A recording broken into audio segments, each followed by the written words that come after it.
Welcome to Hustle and Flow with Heather Hubbard, episode number 78. Hi, I'm Heather Hubbard, and I was a litigator, partner, and practice group leader at an AmLaw 200 firm. I know what it takes to rise to the top. I also know all too well the toll it can take on your personal life. So how do you shine bright without burning out? How do you embrace your ambition without selling your soul? You're listening to the Hustle and Flow podcast. Welcome back. I am your host, Heather Hubbard, and I am doing the second part of taking vacations. The first time I recorded this was episode number 13. That was a long time ago, and it was called Working Vacations. And when I recorded it, I didn't really think that there would be a follow-up to it. But as I am preparing for my own vacation this summer, it occurred to me that we need to have this conversation again. So I have a podcast listener that's going to be joining us for a little bit to share her own story after listening to episode number 13. So she's going to share with you, and I hope it inspires you. But you don't need to go back and listen to episode number 13 yet. But if you haven't listened to it, or you haven't listened to it recently, you are going to want to go back and use it as a resource guide. So just a heads up on that. But you're going to get a ton of value out of this episode first, and I think it will inspire you to go back to listen to that. So I want to start with our guest. So I'm going to bring her on, introduce you, and then we'll have a little bit of a wrap-up conversation after that. I'm so excited to introduce you today to a fellow listener. So Tarsila Crawford, we had a conversation about a year ago. So I did the surveys where I asked everyone to give me feedback, really just about who you are, your background, and then I jumped on the phone with people and asked them questions. And I absolutely loved Tarsila's story about listening to the Working Vacation podcast episode. And today we're doing basically a part 2 to that. And so I thought I would have Tarsila on to explain it in her own words. So first and foremost, thank you, Tarsila, for coming onto the podcast to share your experience with everyone.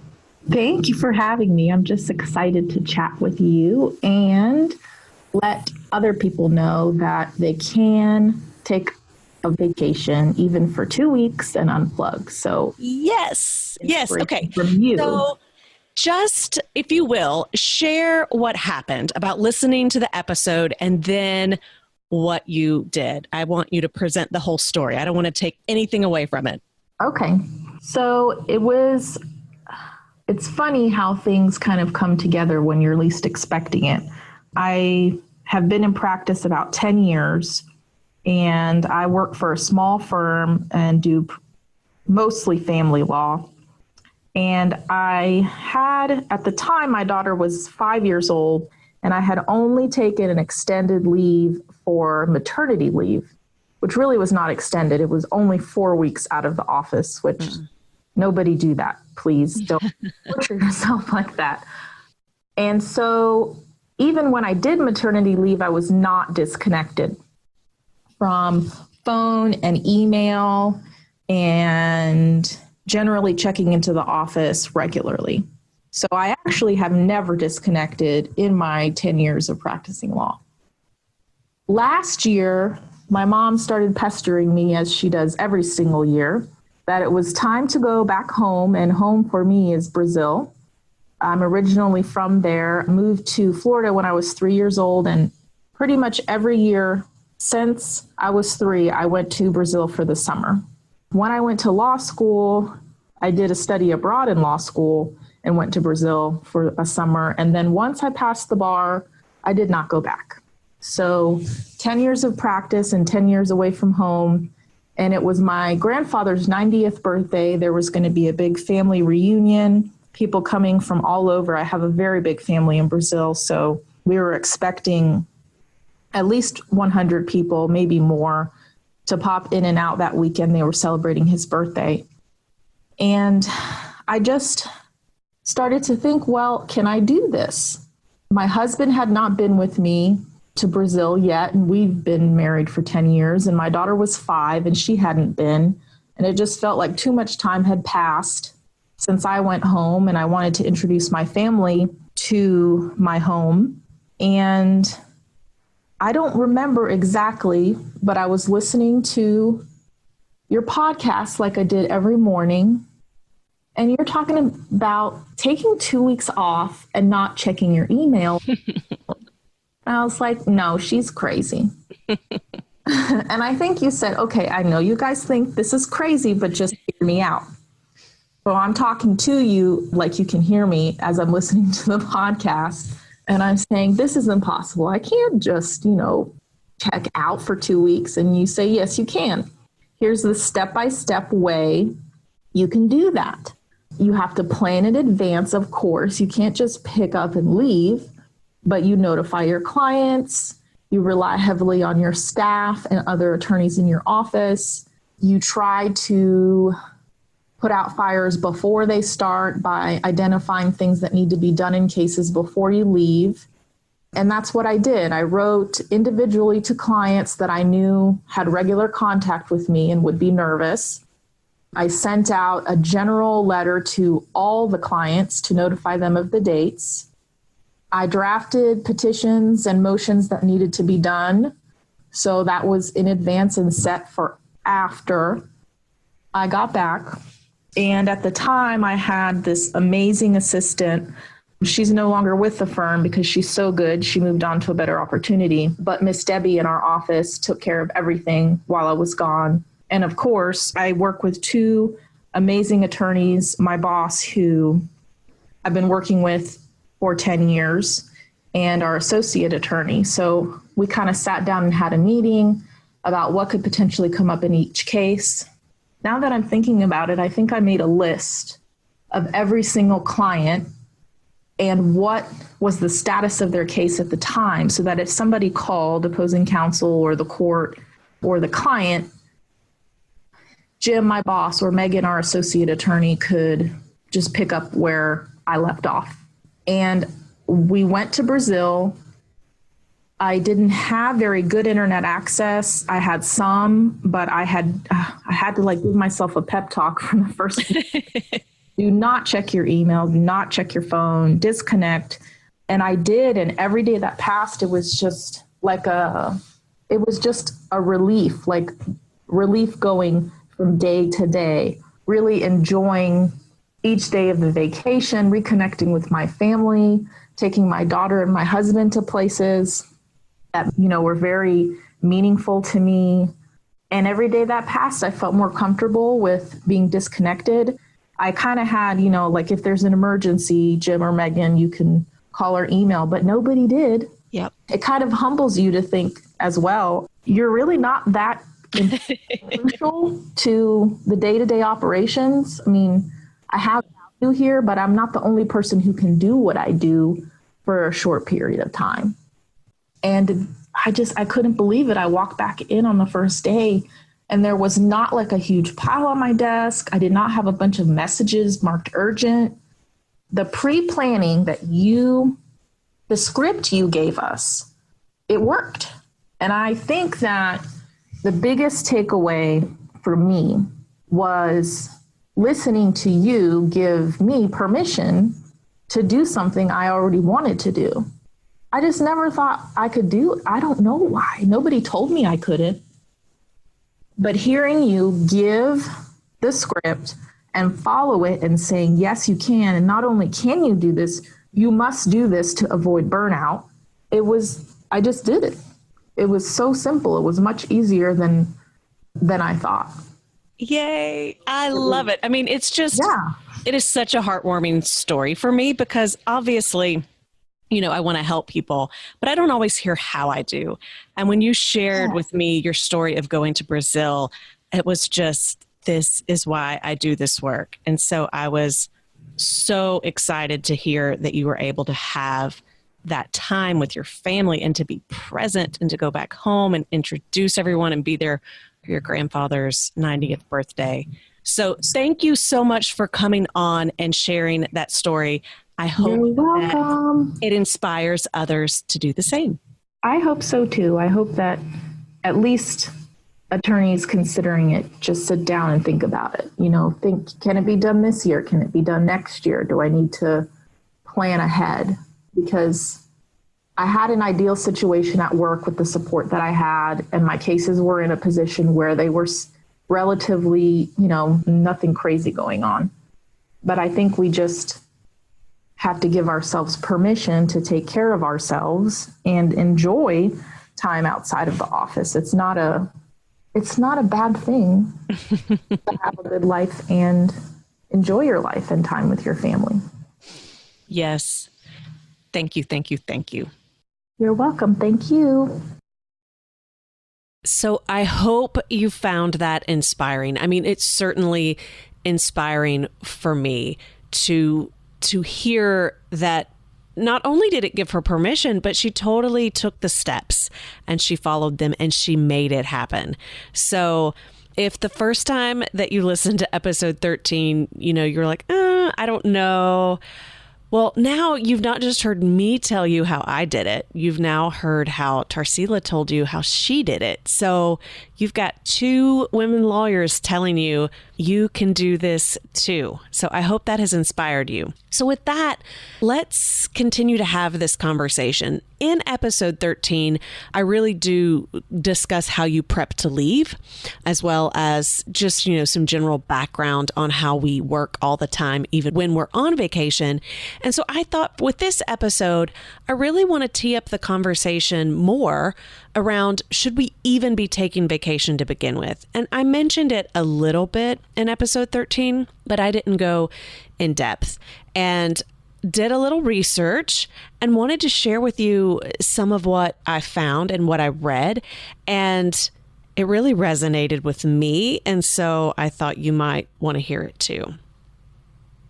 Okay, so first, there were 2 studies conducted that just looks at how much time Americans take off in general. So this is not limited to lawyers. It's just Americans. And most countries have requirements as to paid time off for holidays and vacation. The U.S. does not, but most companies provide some holidays, some vacation to their employees. Now, I don't know about you, but when I started my first law firm, I remember in orientation, I guess that's what they called it, I asked the human resources director how much vacation I would get. And she started laughing. And she said, well, there really isn't a vacation policy for attorneys. And I was like, oh, well, what does that mean? And she said, well, you need to hit your billable hours and you need to be available. And I was like, so does that mean I shouldn't take vacations? And she was like, well, if it fits in, but you just need to talk to your partners. I was completely clueless. I was so naive. I thought there was literally going to be like paid time off. I mean, that's what my parents received. And so I assumed it would work the same way. So anyway, this research is really talking about Americans that get vacation days. If, you work at a place, I mean, you might be in-house where you get true paid time off. But if you're in a firm, it might be more of you get this, but it has to fit within, right? So that caveat. Glassdoor and Harris Interactive, they found that only 25% of Americans take all of their paid vacation days. So assuming you even get paid vacation days, assuming you're just a typical American, only 25% take all of them. That was really interesting to me. Another study by Skift showed that 42% of Americans take 0 vacation days. They don't take off at all. And that shocked me because I thought this was just an attorney problem. I didn't fully appreciate that this was an American problem. In some of these articles, though, they suggest that our culture is that you just don't take vacations. And they also point to basically the way we were raised. And sure enough, when I think about growing up, we didn't take vacations. Granted, we didn't have much money, but we would go camping for 1 week out of every year, and it was miserable. I hated it. I did not think it was a vacation, but that was my memory around it. My parents would get paid vacation, but when they took it, I mean, my dad, he might relax and maybe go golfing, but my mother worked around the house. Like, they didn't have email or anything like that. They weren't connected the way we are as attorneys, but she was still, either working on the house or working out in the yard. She was always doing something. So that really resonated with me. And I had never really stepped back to consider that before. But I think, when we consider the legal culture and how we don't take vacations, we might not be that unique. It might be a bit of an American issue, but certainly I think the legal industry makes it worse. I would be interested to see what these numbers are for lawyers, but that's where we stand in general. People just don't take vacation. And so maybe it doesn't even matter. Well, the research shows that if you don't take vacations, it creates a lot of mental and physical health issues. There was an ABC News story where they interviewed a clinical psychologist, Deborah Mulhern, and she was saying that the research shows that when you don't take time off, when you don't take vacations to truly unplug, you lose the ability to relax. I've never heard this before, but I think I could probably be proof of that. Okay, so she said that the neural connections that produce the feelings of calm, of peacefulness, of relaxation, that they actually get weaker over time if you don't ever restore that. And so if you're never moving away from stress, if you're never fully unplugging, you never go through the process of restoring. And when you don't restore from a neuropathic perspective, you make it more difficult to shift into those modes of being less stressed. Like, you just stay stressed all the time and you don't know how to calm yourself down. I shared in episode 13 all of the vacations that I had ever taken as a lawyer. I still worked. I never fully unplugged, right? So it was time off, but off, with quotation marks, because I was still checking email. I was still doing phone calls, all of that. I wasn't truly relaxed and I wasn't truly restoring. And I still struggle with that to this day. I mean, this podcast is called Hustle and Flow, and I talk about flow. I talk about mindfulness. I talk about meditation. I talk about self-care. And I mostly talk about that stuff because I need to hear it. I need the reminder. That is not my natural state. And I feel like it used to be, maybe at a time, but I just always chalk that up to, oh, that was childhood.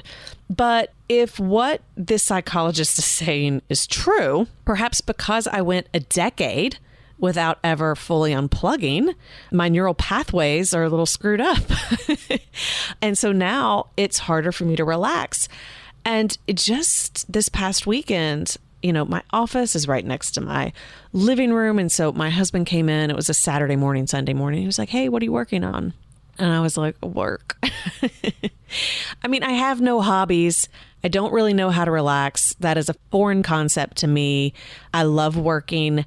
It brings me a lot of joy, but I realize it is truly unhealthy. And so now I have a good excuse or a good explanation as to why. And apparently it's because I never check out enough to fully, restore.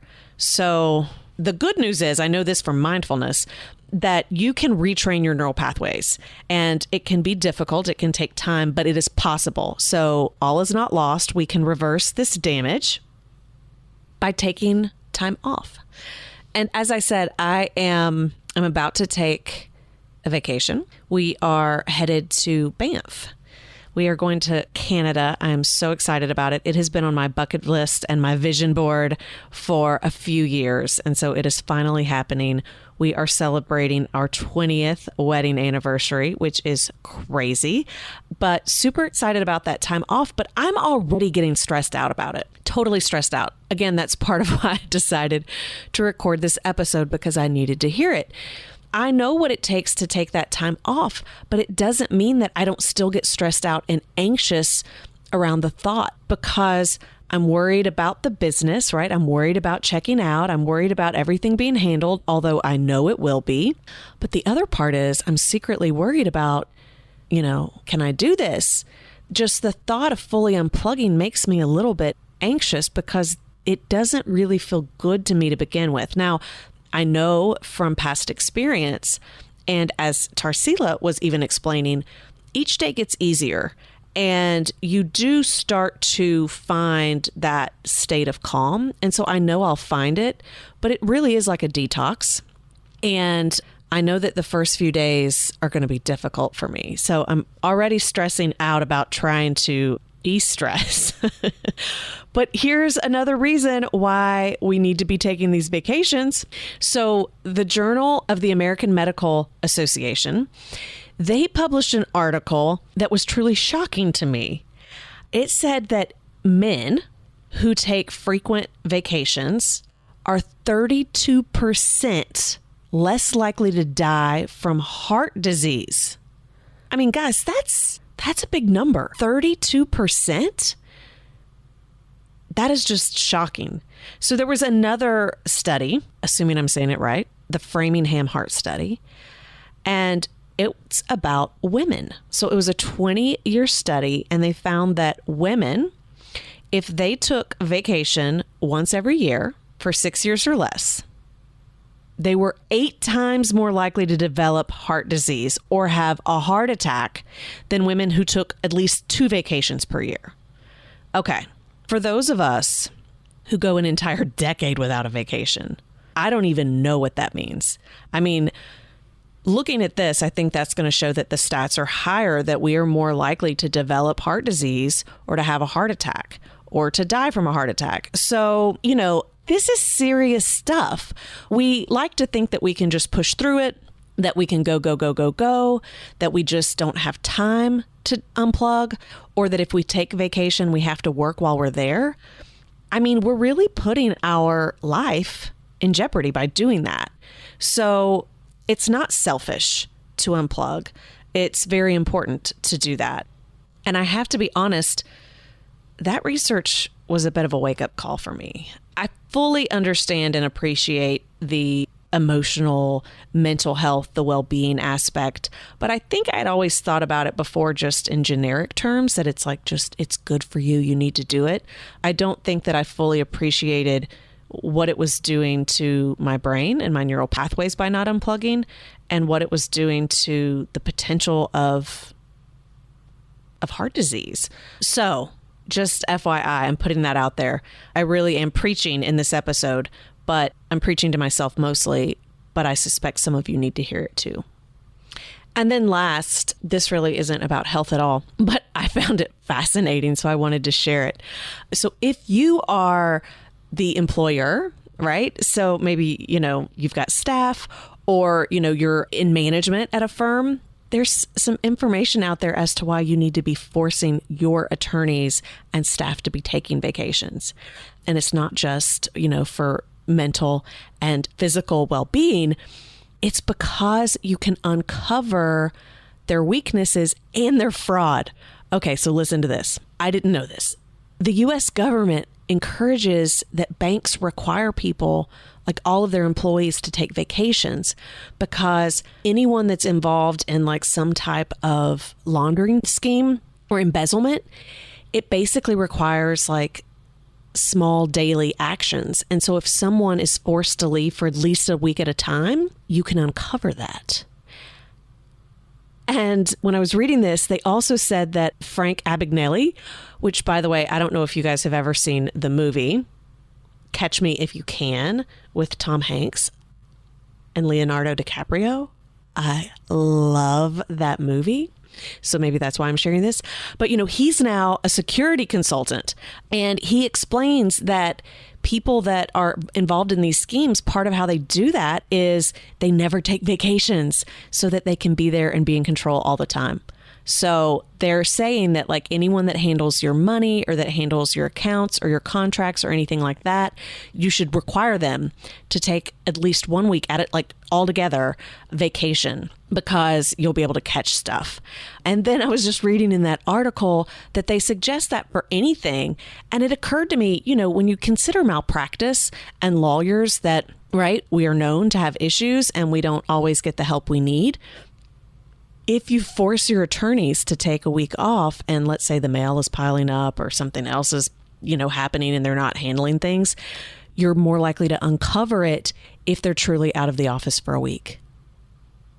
Mind blown. Anyway, just sharing that information with you.